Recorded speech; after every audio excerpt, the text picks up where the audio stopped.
कीजिए, स्वयं विष्णु जी युद्ध के लिए तैयार खड़े हों। सामने एक भयानक वृषभ जिसकी गर्जना से पूरा पाताल कांप रहा हो।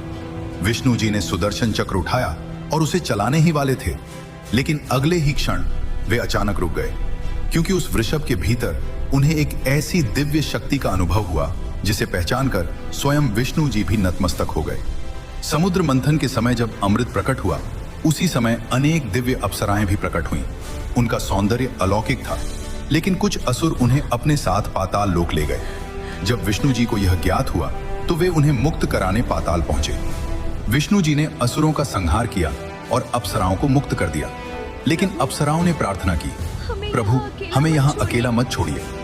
तब करुणा से प्रेरित होकर विष्णु जी ने वचन दिया कि वे उनकी रक्षा के लिए पाताल में ही रहेंगे। समय बीता और उस दिव्य संघ से कुछ अत्यंत शक्तिशाली पुत्रों का जन्म हुआ। उनमें विष्णु जी का तेज था, लेकिन उनका अहंकार अत्यंत प्रबल हो गया।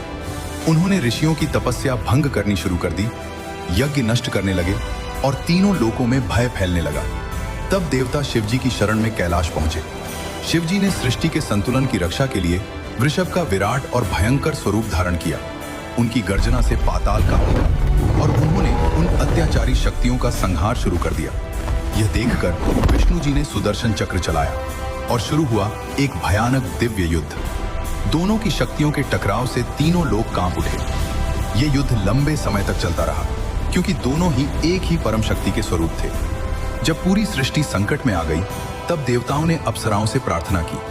अप्सराओं ने विष्णु जी को उनके वचन से मुक्त कर दिया। उसी क्षण माया का प्रभाव समाप्त हो गया। विष्णु जी को सत्य का स्मरण हुआ। उन्होंने अपने अस्त्र त्याग दिए और वृषभ के सामने नतमस्तक हो गए, क्योंकि वे पहचान चुके थे वो स्वयं महादेव थे। अगर आप सच्चे भक्त हैं तो कमेंट में अपने आराध्य का नाम लिखिए। हर हर महादेव या जय श्री विष्णु देखते हैं कौन सा नाम सबसे अधिक गूंजता है।